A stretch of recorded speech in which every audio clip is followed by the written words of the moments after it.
Hi, this is Art with the Art of Marketing. So today I found an article that I have visited before. I think it's the first time I'm doing a video on it. Definitely going to do some more videos on the data that I see, not only from this article, but from this website.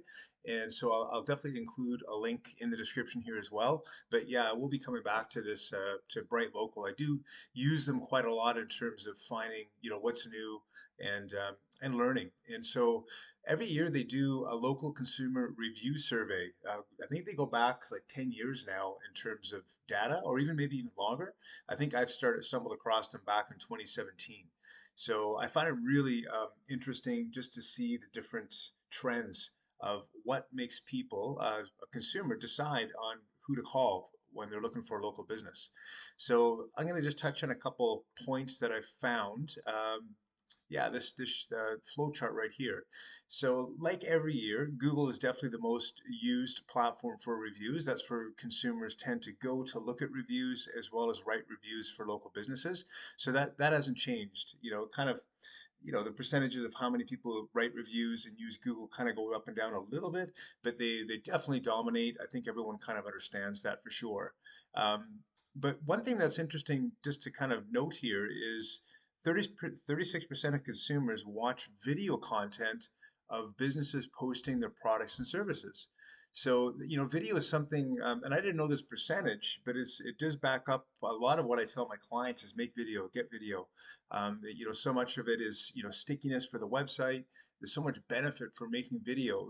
People, instead of just seeing or reading text on a screen, they can now see either an employee or the owner speak, and that means so much more. It creates more connection with you as the business owner and the consumer that's just deciding on who to call. And of course, Google owns YouTube. So, when you post videos about your product or your business on YouTube, it's also helping you organically with your SEO for Google search. So, but besides that, as far as just, I'll try to stay on point in terms of the customer journey.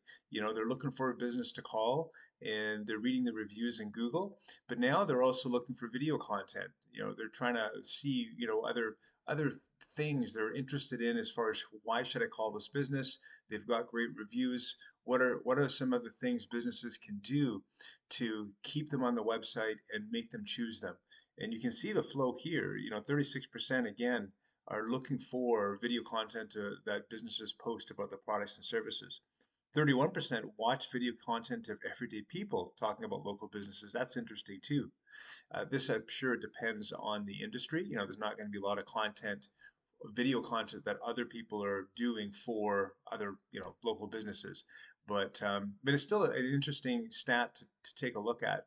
Then we move on to the verification, right? To verify, 89% of consumers expect business owners to respond to all types of reviews. So this is so important. It's something that I've always talked about to my clients as far as replying to those Google reviews, good or bad. And because it's not only for Google, and because Google's AI picks up on that and will reward the business profiles that are responding to reviews, the business owners that are responding to their clients. It does help. It does help in that, and with their algorithm rewarding those businesses with their business pages to rank more often, but is also for the consumer because it now sheds light on this is a real person. This is not just a business profile on Google. It's actual a business with an owner. So it evokes, a more of a connection. So, 89% of consumers expect local businesses to reply to all reviews. So that's something that's really important for the business owners that are out there. And this all kind of walks into a decisions now going to be made. All these things play into it with reviews on Google being the number one source, and then the flow happens from there. Another interesting stat that I saw down here was on social media, especially with Facebook. So yeah, they're talking about trust factors with the different platforms, and Facebook has really dropped off. It shows that we discovered that 43% of U.S. consumers find the information they see on Facebook to be untrustworthy. Now this is even kind of old now. I bet you this is even higher, just with everything that's kind of gone on in the world and how social media is being used by so many people now. It's just there's all kinds of yeah, fake stuff going on out there, and so this I can see this probably percentage is going to climb even higher. When the BrightLocal does their report next year. But that's something to be mindful of too.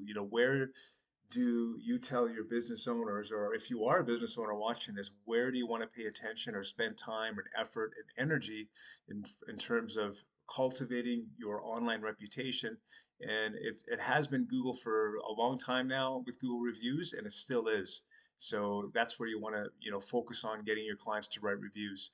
If you focus on trying to get them to write reviews on Facebook, like I would always tell my clients, look, you want to give Google as the first option, is the first place. But yeah, if you have a client that's just really big on Facebook and they read a review through there, that's great, but it's not going to carry nearly as much weight as the Google reviews are. And that's what these stats are showing. Again, I'll leave a link to this article in the description, and I hope you enjoy the video. And we'll be back for another one soon.